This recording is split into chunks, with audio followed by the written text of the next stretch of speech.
Welcome into the State for Day podcast. I'm your host, Lisa Matthews, bringing you all things AZ. And today on the podcast, we actually have a new Arizonian. What's the proper Arizonan? Let's go with that. I'm born and raised here, and I don't even know. We have the president and CEO of OneAZ Credit Union, Brandon Michaels with an S. With an S. That's my bad. You left it out. Are you like judging me already? Nope, Are you I'm hurt? not offended. Are you not? Okay, no offense. I've Because we been can't called be. worse. We're partners. Yeah, yes. We are partners here. We have this beautiful, I have to, maybe, there we go. Boom. Credit card. So you can't steal our monies here at State 48. There's a lot of it. Yeah, there's, you would know. You know. Oh, yeah, okay. I do. He knows the depths of us, Nick. So he knows every cent coming in and out of this account. But we have an amazing partnership with you guys. And really, I want to spend this time, obviously, getting to know you more. You're new here in the Valley, 5 months. New CEO and president, obviously, of OneAZ. But also, convince me why I need to change my banking over to you. We don't need to say where I bank, but I think there's a lot of education here that people will really value. But before we get started, we're going to play a little quick game. Okay. Get to know you a little better. All right. All right. Let's do it. Let's go. It's called Finish the Sentence. When I was younger, I wanted to be... A marine biologist. Wow. Okay. Yeah. You didn't expect that, did you? No. That's why I love this game. I'm like, banking, marine biologist. Yeah. So what happened? Yeah, it's kind of a right turn, right? Yeah. I grew up near the ocean. I grew up in California.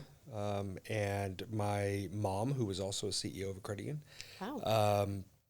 would go down to this particular place in Monterey, California, and she would let me be when I was old enough, of course. And while she attended sessions, and I would go watch whales and marine life, and I just fell in love with the ocean. So, What type of whales? well, depending on the type or the time of year, Yeah. right? So January to March was like gray whales during their migration, and then during the summer it was orca and blue whales and fin whales and humpback whales. I didn't even know there were seasonal whales. This Well, is they migrate. information. Yeah, they do well, migrate. That makes sense. They but swim. Yep, So. they're in the water. Fins in water. Personally, I'm a big fan of whales. I Yeah. just find them to be fascinating, specifically orcas. Did we have this conversation Yeah, we a have. I couple talk podcasts? about whales Yeah. on a regular basis. Yeah, otters and whales. I Yeah, found that's Otters true. and whales, yeah. You must like otters then as well. Well, because they're in Monterey, so they're everywhere. I love this. So.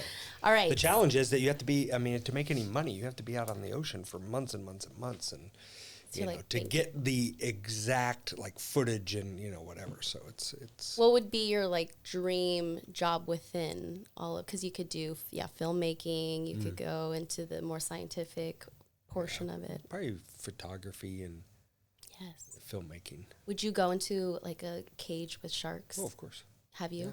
You sound. I haven't gone into a cage, but I've gone outside of a cage. Oh, okay. He's like, forget the cage. Is that where your Not injury great came whites. from? Is that what you're telling people? No, that was on earth or on ground. My wife and I actually, it's the number 2 shark dive in the world in Fiji, and we swam with tiger and bull sharks in Fiji. So Wow. we're both scuba divers. So yeah. So many fun facts already. That was question number 1, y'all. So Yeah, so keep far, going. Yeah. you swim with sharks, wanted to be a marine biologist. going. Let's go into favorite hobby. flying. I'm a pilot. So, yep. It's out of the gate. That's just, we're done here. I like flying my Lego around the house. Yeah. Brandon likes flying real airplanes. Yeah. Paper plane. So, okay, so marine biologist, then were you like, I want to be a pilot, so let me go get into that world? Or? Yeah, I grew up next to one of the country's busiest general aviation airports. And so I see planes all the time. My grandfather was a pilot in the Navy. And so he would talk about them all the time, like obsess about them. Wow. And I just kind of fell in love with it. I was like, oh, what's it like being, up in the air? And then, so I got my license in 2000, when was that? 2004. Okay. And then it's like you want more. Like the car's not fast enough, so then you want to fly a different type. So that's a different license, different endorsement, different certificate. So that's what I did, and then we owned our own plane in Houston when we were down there, and we flew all over the place. During COVID, when we couldn't go anywhere, I was considered essential because I was part of the travel industry, I guess. So we would fly everywhere. My wife and I would go to New Hampshire and Florida and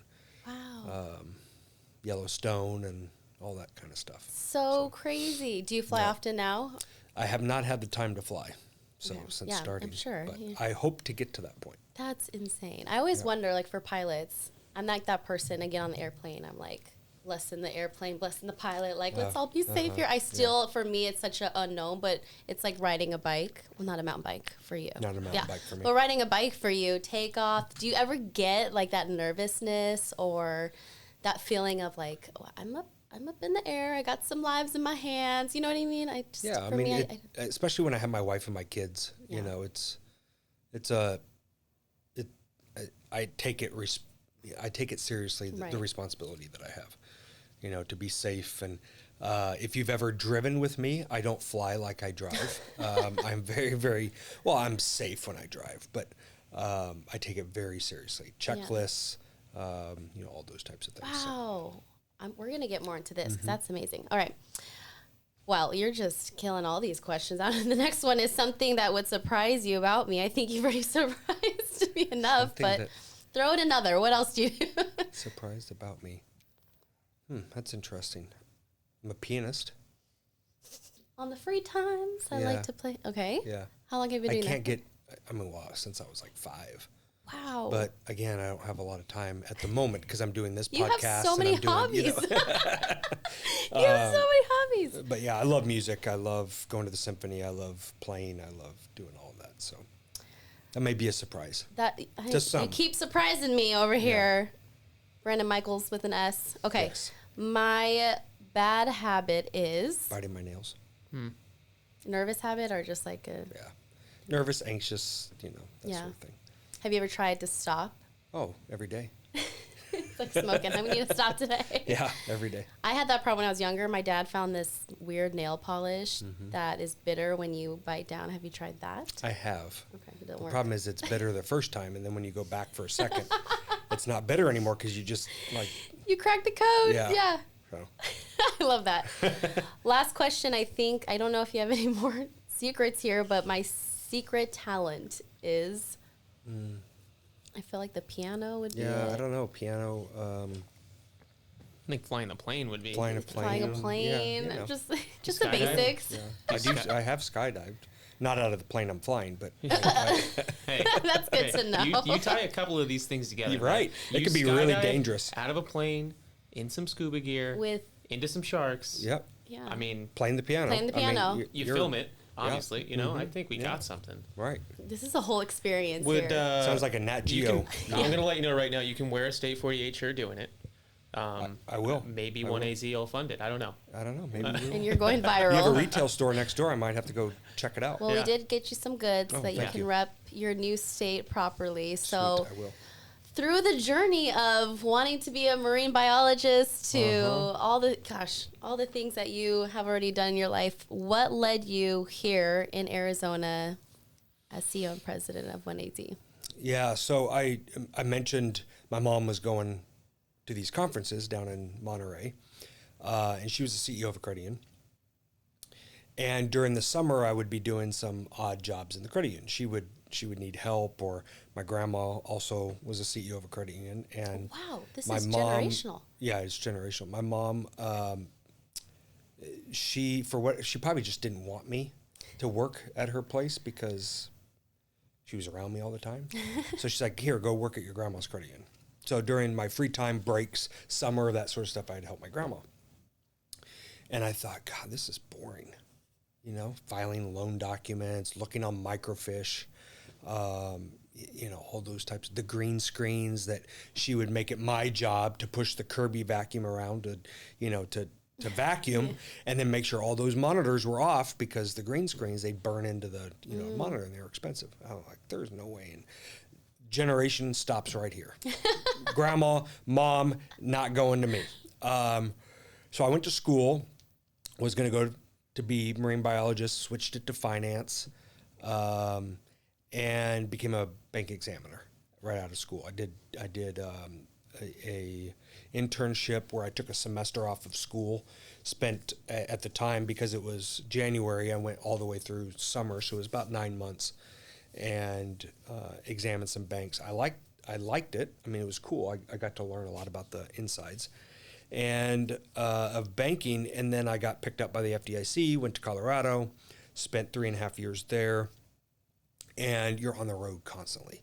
I was teaching some financial analysis school in DC, so I was gone, try to start a family.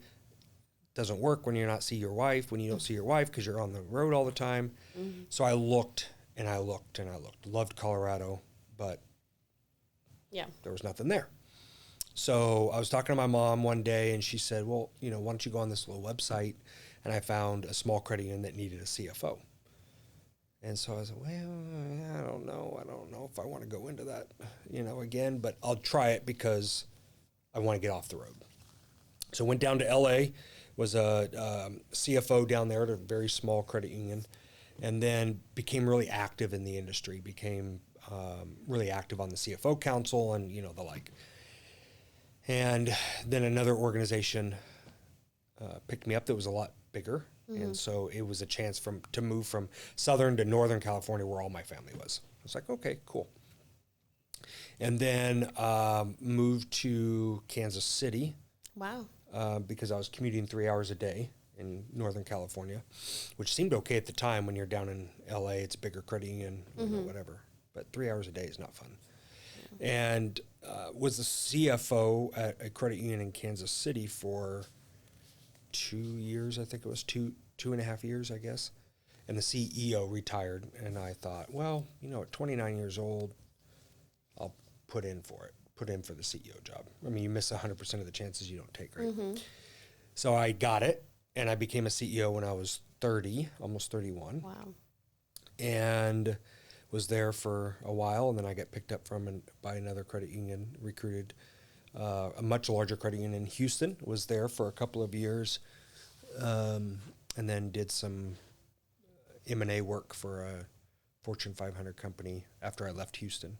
Okay. And then I got picked up by a recruiter here. Wow. I didn't know it was like the recruiting force out there. Like you're a free agent and all these credit unions. Don't get too excited. It's not exactly like that. It sounds exciting, okay? Like somewhere there's a stat list. Yes, Online that's just got Brandon Michaels. Like 29-year-old. Yeah, no, it's like I'm on the mini do not call list, I'm sure. So. Oh, no. Well, you wouldn't be here if that's the truth. Yeah. So, wow, what a journey. Mm-hmm. No wonder when I sent you over the questionnaire, you had like 50 different favorite sports teams from all Every the different... city I've ever lived in. I was like, how do you, what? Chiefs, Cardinals? Yeah. Well, now you know the Chiefs, right? Because I was there it's actually before they were good, but, Then you're a real one. There. You're a real one. Wow. Right. Yeah. So coming here, what seemed attractive about Arizona, having obviously never been here before, the closest to obviously Colorado, but what seemed attractive about this job specifically here in AZ? Yeah, the more I looked into it, the recruiter called me, the more I looked into it, I've been to Phoenix many times, just either pop in for a meeting, fly your or plane leave. over. Yeah, I never did that, but it's an awesome state. I would fly or drive through Flagstaff on I-40, and so it was always intriguing. Different topography, climate, all that kind of stuff. Where we were out of Houston, we were in Indianapolis, and it was cold. Yeah, no. Very cold. That winter, I think it got down. We had a storm come in and got down to like -40 or something, right? Wow. And my wife did not like that. She did not like the cold. She grew up in Minnesota. She didn't. She's like over it then. Yeah, she's over it. So when this opportunity came up, it's in Phoenix. You have all this access to California and Rocky Point and Flagstaff you can escape to, and a great airport that you can just fly out of and go wherever you want. And so that was intriguing, right? And then the more that I researched and just the vibe here and the culture and the diversity and everything else is just amazing. Well, you were named, congratulations, by the way, named CEO President in May of this year. Mm-hmm. So you came in the thick of the summer. I did. I survived. You guys I'm here. survived. Was your wife like, Minnesota right now actually sounds a lot nicer? No, she's always cold. So the AC works great here. Yeah, You know, just stay indoors. Get a pool. May was awesome. I got here on. I started on May 22nd, and June was good, and then July was really hot. Yeah. I think everybody was in the same boat of just like, wow, okay, it's still May and June and we're doing all right. And then it was like, oh, this is actually really It's bad. hot. Like Yeah. this was a worse summer than, I'm not one to complain about the heat. Lived here long enough, just embrace that thing. But Yeah. this was an aggressive one for sure. Yeah. But I you made stuck it my through. head in the oven a couple of times, and that was actually cool. Yeah, I believe it. Yeah. Did you do any experiments with your kids, like fry the egg on the concrete? No, we didn't do that, but they were in the pool a lot. Yeah. They were in the pool. That's all you need Yeah, is, yeah. the pool. So the family Yeah. adjusting well. I'm sure Yep. you have a couple twins, Twins, 13-year-olds. yeah. So I I'm have a sure they couple. have a couple, just two. I'm sure they're loving all the activities that they could do out here as well. What are Yep. they into? Reffing soccer. My son ref soccer Oh, wow. and plays soccer, and then my daughter is loves singing, so she's in choir and active in the church and stuff Very like cool. that. So, Can she yeah. play the piano like you? She Did you can't. teach them? You didn't teach them. My son plays the clarinet for band, Okay, that works. but no piano. It's like that blood of I play the piano. Your child is automatically. it skipped over me. a I couple know, times. yeah. Maybe they'll pick it up later. I don't know, but Or fly, or fly. or shark dive. They do like flying with me, but they haven't gotten the bug to. Ooh, I want to do this. So It's just too complicated. How- There's too many buttons. How young can you start something like that? you can get certified to be a pilot at 16. No Wow. way. Yeah. That's cool. That is something that they should just, just wisdom from their older man. You know what I mean? Yeah. Like, Go get your license. yeah, it's knowledge that I would like to just be handed to me Yeah. much easier than having to go through, I'm sure, a course that you went through and things like that. That might be a little bit more cumbersome. Yeah, my wife actually wants to take the O class, just in case something happens up there. She knows how to actually land it. What's but the she, Oh, I'm like, shit. oh. yeah, Oh. that exactly. Yeah. Right. Oh. Yeah. We're going to have to bleep that out. No. We'll be fine.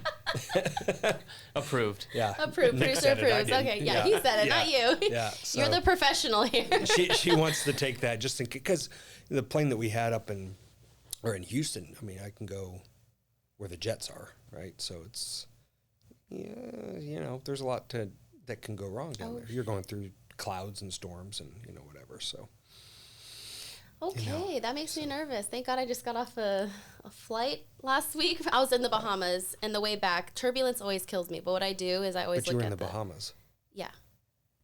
But yeah. So what are you complaining about? Because there's water everywhere, and there's no, like, when you're flying and you're in turbulence and you're, like, looking around, all you see is water. But Yeah. I look at the flight attendants always, and if they're cool, calm, and collected, I kind of just, take my sleep drops, and I try to knock out. But my mind goes crazy. I just think of all the what ifs or all the moments. Yeah. Do you get freaked out when you see a bee? Yes, at times. Yeah. I will tell. Yeah, Do you drive? I a car? do. Yeah, so I get freaked out when I'm- he's like, there's a higher probability of getting I know injured that. by a See, bee I and know stuff like that. that. Yeah. It- Greatly appreciate all these perspectives. Yeah, It's very you're simple. really, Life really is about helping. perspective. It right? is. This is a therapy 100%. session for me. Yeah. No, but I will tell you that I always find I ground myself. I'm like, okay, we're fine, because it's more likely car crashes, all the things, right, than actually in the air. It just seems more Just a complicated. little speed bump. It's just in the air. Yeah. Doesn't make you feel any better. But No, that's what it it is. only happened once I started having kids, though. I used to fly everywhere and never feel Oh. anything. I would knock out, I'd be fine.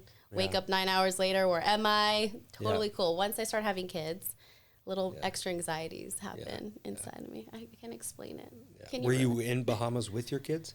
No, so that's hard too. When I'm Yeah. not with them, Yeah. it's like do I go I down? just recently realized I passed. I was like going to pass up the. I thought you said pass out. No, the emergency exit aisle. Oh, Right? Like I've just never. I'm like, I don't want to deal with that. You know what I mean? Like just in case I don't want to deal with that. And then the most recent time I was flying, I was like, that's not going to happen. This has never happened once. This isn't something that I should be fearful of to begin with. Just go sit and Look at have us, more space. getting over like, our why am I not fears. just? Yeah, I was like, I just need to go sit with more space, Nick. Yeah. If that happens, like you actually can handle the situation, but also. That's not going to happen. I'll never forget Michael Bidwell, owner of the Cardinals, right? He flies as well. He's a pilot. And we went to LA for something, I can't remember, documentary. And he was flying, and I was like, sir, how long have you been flying for, just to make sure we're good? He's like, since I was 14, basically, like forever. And I'm like, okay, yeah, well, by trade, you own the team, don't know you're flying on the side. I just started. I'm like, is my life safe in your flyer hand? Yeah. Anyways, enough about flying. Back to banking. Right. I feel like you probably have a lot of these extra hobbies and stuff just to kind of.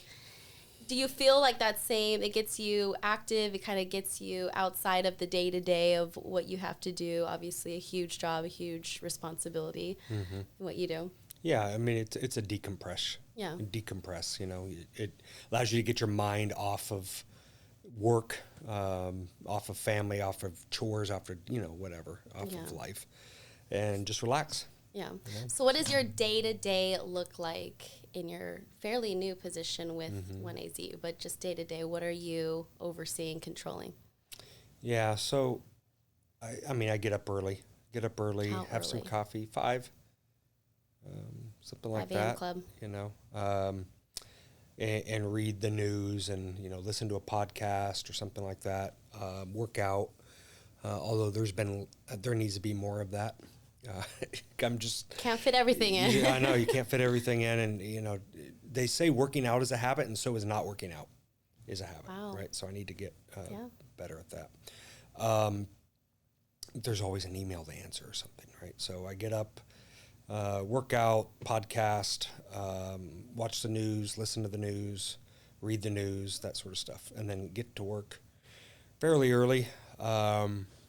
And lately, I've been interviewing all the associates. So I have been, doing 20 or so associate interviews a day. Yeah. So, How many? You told me this the other day. How many? Yeah, it was 530 or 550. Yeah. Is that to get to know them better? And Yeah, to learn. A lot of CEOs come in and a lot of executives come in and they've been in the industry for a long time, so they know or think they know what needs to be done. And I didn't want to do that. I wanted to just listen and seek to understand versus responding, right? And you really understand there's the stated culture of an organization, and then there's the culture of the organization. I want to understand the culture of the organization, not what's plastered on the walls. And so get a lot of really good insights into that. So I'm done with that now. So now I have more time and flex to actually provide leadership and perspective. And my passion is elevating organizations, energizing organizations. And so understanding where they're coming from, what their ideas are, what drives them as people, and really elevating them and energizing the organization. So that's what I'm doing now. So we have 20 locations, 550 associates, and wow, we're on the precipice of. You got through it. Awesome. Yeah. I love it. Yeah. One thing I love about this podcast is I'm always learning, and I feel like I now have a person for everything. So we had Lisa Lund come in. I'm sure you're getting familiar with her here in the Valley with mortgages. And I'm like, well, I need to go through you for my next mortgage. So tell me why everyone should be going through OneAZ Credit Union. Yeah, I think banking's a personal choice, but I think that why OneAZ is we're local. We have everything that a bank does, but we don't answer to shareholders and stockholders. So we don't have margin calls. We don't have calls with Wall Street to say, oh, you made this much, you should have made this much, therefore your stock's going to go down, which then adjusts the strategy of the bank, right? I mean, it adjusts their pricing, adjusts all that kind of stuff. We're inherently local, so we really, really deeply care about all the markets that we serve. We serve the entire state. And, the biggest thing is local leadership, right? I'm involved in Arizona. I'm becoming more involved in Phoenix and the surrounding areas. And so the decisions and the strategies that we deploy are for the people of the state, not for people on Wall Street. And that's a big deal. Yeah, that is a huge deal. Yeah. I think, too, looking at your story, it almost mirrors Lisa's as well, because it was a family thing. Like, everyone did mortgages in her family, and it's a different feel. It's a labor of love. It's a connection that you start to build with your clients. Do you think watching your mom and grandma do the same thing too has really made you effective in the way that you connect with others as well. Absolutely. It's an atypical story. Banking is inherently male dominated, or has been for a long time. So the fact that my grandmother and my mother were CEOs, very, very strong women, but had empathetic leadership, it was awesome to see. Different times, right? Different challenges. A lot of differences today in what the challenges that I'm trying to overcome. But just their ability to lead and inspire people and get people excited about where they're going, but then also have hard conversations, difficult conversations. I learn a lot from that. How have you seen it change? You mentioned just like the times are different, obviously. How have you seen it transform, and where do you see it really truly going? Yeah, my grandmother's credit union wasn't a community credit union, so like OneAZ's community, anybody who lives in the valley and throughout the state can join, can be a member, can be a consumer. My grandmother's credit union was anybody who worked at the refinery that was there, so it was very specific. So that had inherent challenges, right? Just with the ebbs and flows of the economy or anything like that was different there. Certainly technology was coming of age or becoming more and more popular. But now they didn't have online banking, right? They didn't have mobile banking. So that just brings a lot of challenges with technology. They didn't have fintechs back then, right? So they didn't have this constant fervor of competition and everybody wanting to pick apart what a financial institution is or was or represents. So that creates a lot of different challenges. The community aspect creates a lot of challenges too, just because the needs of Flagstaff are different than the needs of Safford.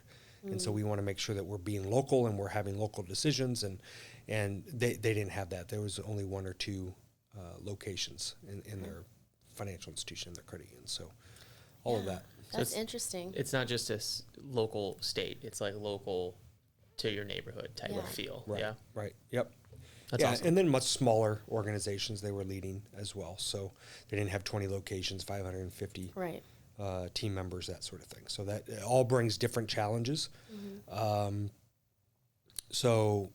But the core basics of their leadership style, I learned a lot from. Yeah, I'm sure. Yeah. That's amazing. Do you see your children interested? You think it stops here? The cycle. Yeah, they are not, so far, they're not interested They're like, nah. in any of that. But to be fair, I probably wasn't either At that age, 13. So. 13. Very true. They want to be soccer players and all Yeah. the other things. Yeah. What's interesting, too, you being obviously implanted here, a lot of experience. How much are you deep diving, obviously having to know like the landscape of Arizona, this melting pot of Arizona, like what we truly represent and how you can best serve this community? Is that a lot of what you're doing right now? It is. In the beginning stages. Yeah, so I got done with all the associate interviews. That took me 4 or 5 months. Yeah. And now I'm getting really involved in Greater Phoenix leadership, getting involved in the various chambers, doing podcasts like this, just really learning and really trying to understand, what makes Phoenix tick, what makes Flagstaff in the north tick, the south. What have you learned so far? I love an outsider's perspective. Yeah, in what way? And maybe just general at first of like what you get a sense of Arizona in comparison to other markets that you've One of the things that my wife and I first noticed was just everybody is so nice. Right? Everybody is so nice. And I think sometimes we lose perspective of that because, you're here, you've been here for a long time, you were born here, raised here, whatever. And it's like, oh, the road rage or, whatever. Right. But people here are so nice. And I think that transcends everything. The way that we do business, the way that people behave when they're out in public, the community feel of different places around Phoenix and surrounding areas. So that's what I've noticed a lot, is everybody has great intentions. You know what? I did get that perspective when I was at the Diamondbacks Phillies game, and these Philadelphia fans came. You just yeah. Okay. Yes. I'm like, you guys are yes. You watch some your fans mouth, are worse sir. than others. I mean, I have my fair share. Uh-huh. You know, I'm not always the nicest, especially when it comes to my Yeah. sports, but I'm like, wow, you Yeah. did not just chew out a child right now. It's Hey, passion. It's not. Philly fans are different. Yeah. Respect. Mm-hmm. We're going to the World Series, though. Are you Diamondbacks fan now? Can we? I am. You're in this Yeah. level? Doesn't matter. You have to be. Yeah, You have in to. fairness, I took the kids to a Diamondbacks game in, I don't know, late June, maybe early July, when they were really struggling. We had a stretch And my there. son was sitting next to me, and he was eating nachos or whatever. And "This is awesome." he's like, Dad, they're bad. And I was like, I'm sorry, bud. Everybody struggles at some point, right? But I didn't know. I didn't know they were good. That was on the early side of their losing streak. What a lesson! to Look. share with him. Yeah. Look at Yeah. here we are now. Here we are going now. to the Yeah. World You Series. got to go through trials and tribulations, There we right? go. That's Yeah. why I love So, sports. There's always a great lesson at There the end is. of the day. There is. What are some of the biggest objections maybe that you hear or that you face when people are looking at, you know, maybe going to OneAZ or a credit union service versus a bigger bank? Maybe it's misconceptions Yeah. or you don't know what you don't know, maybe? Yeah, I think that for a long time, credit unions have been very specific, like my grandma's credit union. You had to be part of this particular thing or this particular company or industry in order to join. And for whatever reason, right or wrong, I hope to break out of that, but credit unions haven't been able to break out of it. Why do you think that is? Maybe it's aggressiveness, you know, in marketing or communication. Maybe it's just kind of the local feel, not wanting to get too big. I don't know. I haven't really been able to put my finger on it, but you know, you're either, how I say it internally is either you're playing.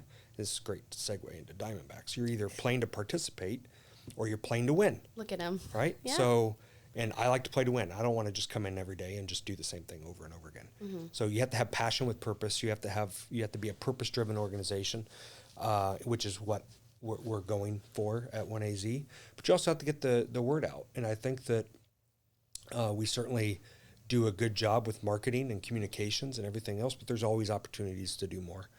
Relevance is a big deal. You know, relevance is consumers today expect different things than what, you know, maybe my mom's consumers expected, right? So ease of access, ease of use, 24/7, all of those types of things. And I think that there's still a conception out there or a perception that credit unions don't have that.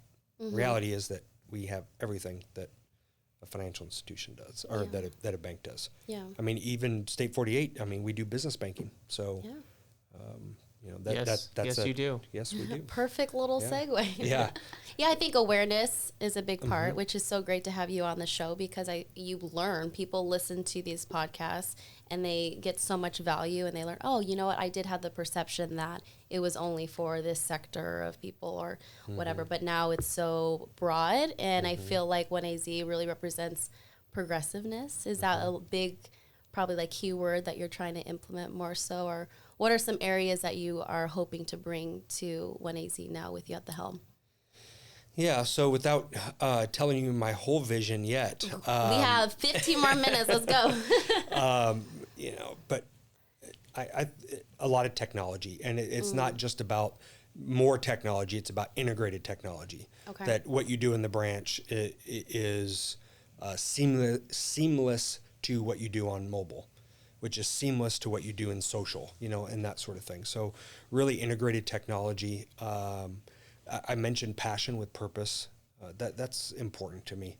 Is, you know, if we're going to say we're going to be community, then we need to be all in, and we need to be everywhere that the community wants us to be. So that's going to be something that we really focus on. Growth, prosperity.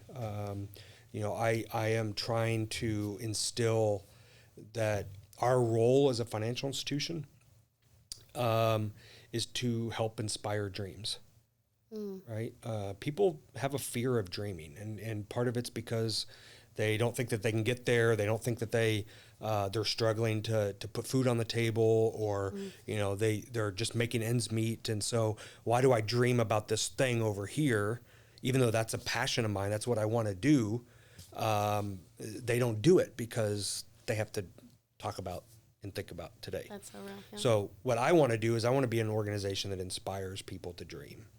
And doesn't matter what that dream is, right? It doesn't matter how big or little that dream is, but that's my role, is to inspire my staff, my team, my organization to be inspirational to others, right? And that's going to look different for different people, but it starts with this passion of purpose, and then it starts with technology and all the things. being connected in the community and all that kind of stuff. Yeah, you touch on being connected in the community. How important then is it to have a partnership like State 48, who's so rooted, obviously? We are AZ, all things AZ here, just to be so deeply rooted. And what are you finding in that partnership still pretty early on, and how these two move together? Yeah, no, it's an amazing partnership. I know our staff, our team, talks about State 48 all the time. So it's been really, really good to see. You guys are so rooted in the community. We want to be so rooted in the community as well. So it's a natural marriage. It's a natural partnership. We want to expand on that and really, help you guys achieve your dreams, whatever those are. We'll be there right there with you, whether it's consulting, whether it's banking, whatever it is, whether it's connection. We may know people that you don't know, and vice versa, although that's probably not true. You know everybody. We're kind of a big deal. Yeah. But whatever your dream is, we want to be there for you. We want to be there with you. Heck, So this is a good... great thing. I lost your card. Oh, no. Thanks. This is a good-looking card. So I know I want this in my wallet just for like How come you don't have it?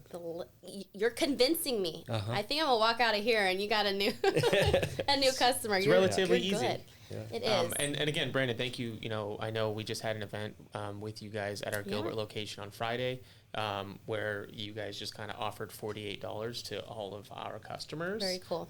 That it's incredible. You know what I mean? You were there. I'm glad that you got to see that. Yeah. The turnout was incredible. All of your staff were helping out in every single which way. I don't think they've ever necessarily sold shirts in their lives, but they're hanging shirts, they're bagging shirts, they're, asking what needs to be done too. So, it's just really cool to see, that type of thing come, right? Because we do a lot of different partnerships, and they all go in completely different directions. We've had this partnership with you for 3+ years, and, just to kind of see something like that actualize, kind of for the first time in that way, it was just really, really cool to see. Yeah. Super cool.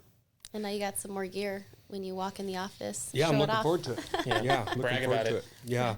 No, I mean, the event was great, and that was really the brainchild of our marketing team to bring credit unions together to celebrate Arizona Credit Union Week, and then International Credit Union Day, which was Thursday. So our partnership with you guys is amazing, and so we wanted to show up and offer everybody $48 Love that. to buy a shirt. And they Or showed whatever up. other merchandise. Yeah, absolutely. But the line was incredible. It was around the building, I think. Yeah. People It was love awesome. It was their really State cool. 48. Yeah, I got there and the I don't think you could have put another person in your store. So No, it was legally. it was a little warm. Legally. So legally, yeah. And we thank everybody that stuck through it, even though there was a Diamondbacks game on and it was a little warm in there with It that was a many little people. warm, yeah. But hey, it was great to see. Yeah.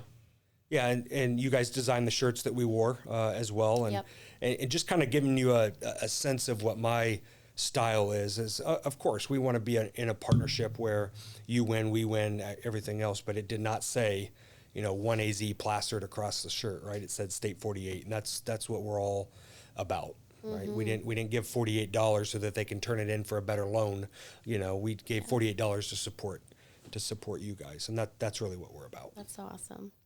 My final question is, you obviously in the process of getting to know, a lot of your staff and really like the heartbeat of OneAZ and how you can, add in your whatever it is, flair into it. How do you feel like, maybe not the hardest part, or my question really is, how do you feel like you can gain the trust from these people coming in, and you have your ideas and maybe they have, the way of this is how it's always been, or just kind of, enable your trust there in them?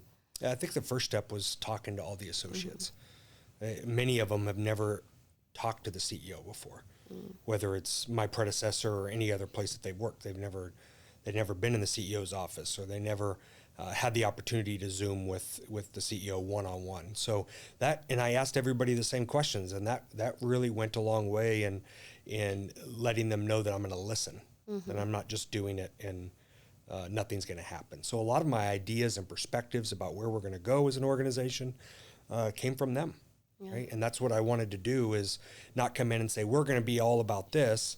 And then I find out later that the staff, the associates, really don't think that that's the way we should go. We should actually be focusing on this. So really listening, and then being empathetic. Empathetic like leadership, right? Yeah. I mean, empathetic leadership is lost in many ways today, because we're all about the results. We're all about the quarterly earnings. We're all about the monthly earnings, that sort of thing. And so it's all about do more. And I think that we can grow and be prosperous through people, and that starts with empathetic leadership. Yeah, it kind of reminds me of the quote, and you kind of said it, but it's seek first to understand, then to be understood. Yeah. It's like the perfect example of let me hear you, let me listen, then to try to vocalize my needs, my wants, and not hearing everyone else. It's a moving ship together, I'm sure, day to day. So another quote that I like is, to whom much is given, much is expected. I like that. I saw you write that one down. That's a good one. You didn't ask me about that, I though. didn't, because you were throwing me off with the pilot and the shark diving and your pianoist, and I was like, okay, we're done here. I think it's really cool that, like, something that stood out when we talked the other day was just the fact that you asked everybody the same questions. Like, I feel like the idea of that to 500 plus people sounds very hard, because I feel like, and this is just me at a perspective of, like, there's a part of me that I think might want to just, like, start to alter questions based on answers I'm getting. But that idea of just, like, nope, I'm asking them all the same because I want to hear what everyone would have to say to the same thing, I think has got to be, like, pretty powerful. You know, I'm sure you got great results because of that, but that's cool. I shared it out with the board last week, and shared it out with the executive leadership last week as well. And so I put all the responses in a word cloud, and so obviously the bigger the word, the more often it was mentioned. Another way to build trust, Lisa, is total confidentiality, right? It was all word cloud. It was all based on the size and the number of times it was mentioned, but no names, no departments, no nothing, right? Absolutely. So that built trust over time. It is hard, Nick, though, but it is a dynamic conversation. So I do want to get my questions answered. Yeah. Right. But then it's a free flowing thing. Hey, you mentioned something about this. You know, can you tell me more about it?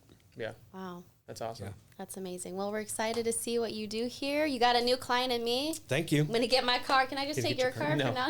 You cannot. Thanks, though. No? You can pay it off. No.